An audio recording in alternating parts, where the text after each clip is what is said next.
Hey guys, welcome back to the Long Beach Kayak Angler YouTube channel.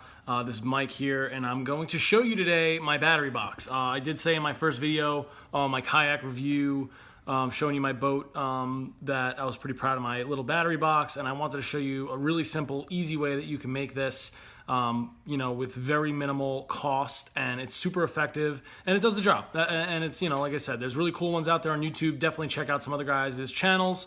I will definitely put in the description below some of the videos that I had looked at in addition to mine. This isn't really like a how-to, but it's really simple what I did. So, anybody should be able to follow kind of my process that I did to build this battery box. All right, guys. So, this is my battery box. I just wanted to show you guys how what I did with it and why mine's like a little different, and it's really simple and it was easy to do. So I'm going to put all the links to the stuff that you're going to need for this in the description below. But for the most part, all this stuff you can get on Amazon real cheap.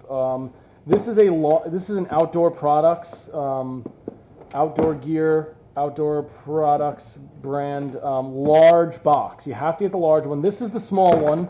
If you do want to get a small one, it's not going to fit your battery at all. I use this for just, when I'm out of the water, batteries for my GoPro and like little other mounts and stuff that I might take with me. But the large box will fit a UPG 12 volt. This is a 7 amp hour battery, and it'll fit that fairly well. So I'll show you what I did in here, right? So we open this up, and obviously my battery's in here with some wiring. So I'm going to take this sponge out. This sponge is basically just a way, it's like one of those cheap like car wash sponges, and I use this to kind of keep the battery from moving around too much. And when I'm not using this battery, I keep the positive power end of the cable off the terminal so that it's not drawing power from the battery, okay? But so if you look in here to the guts, like I said, man, it's really simple. So what I had done essentially was I built, I only had red primary wire, so what I did is I used black heat shrink on the negative wire so that I knew which one was which. So basically what I did was, I'll take this out so I can show you.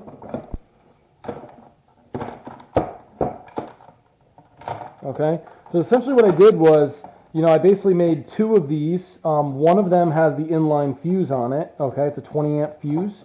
So I took the primary wire, spliced it into a female, clip, and then obviously that feeds into this, which is my little USB port on the front here of my battery box, right? So this is just in case, God forbid, I'm in a jam and I need to charge my phone or a GoPro battery or whatever I might need to do.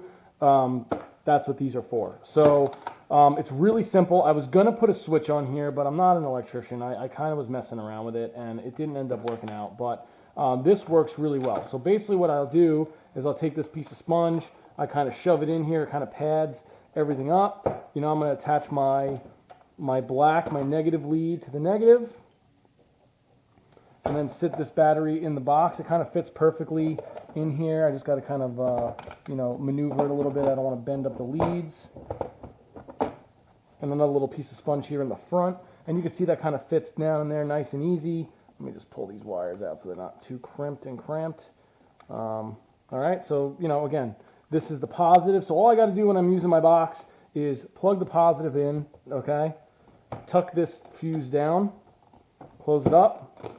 And that's it, done, okay? And you'll see there, I got my 12 volt readout on my little battery box. So this was another piece I bought off Amazon. I think it was like $6, something like that, $6 or $10, somewhere in there. 2 USBs, 5 volt, 2.1 amps. And again, I don't use this all the time, so, I don't know if this is gonna draw any power off my battery, just kind of sitting here, but, it does have the cover, so if I do need to charge my phone, and then the only other thing that I did was, where those two meet, obviously I have them where I spliced those connectors on the middle of those wires. I put some male blades on there so that this can come run through a nylon electrical wire gland. Okay, so this is watertight, and then my little watertight plug goes to my fish finder. So, this is set up purely to be a fish finder box and my, you know, universal accessory here for whatever other, you know, things I might need to charge. Probably not while I'm paddling, but definitely, you know, if I need to charge my phone or my GoPro battery, you know. So that's my battery box. You know, it fits perfectly in that little cockpit recession on my boat. If you haven't seen my other video, definitely check it out. My review of my Perception Sound Angler kayak. It fits perfectly in the little cockpit recession there. So, you know, really simple. I think all in, this battery box probably cost $20, $30 all in, something like that. Obviously, the battery was $25. I bought that at like a small mom and pop, you know, tackle shop, so I definitely paid a little bit more for it, but I needed it in a jam when I first got the fish finder, so I picked it up. So, 7 amp hour battery, large outdoor products battery box, and we are good to go. Thanks for watching, guys, and I will see you next time.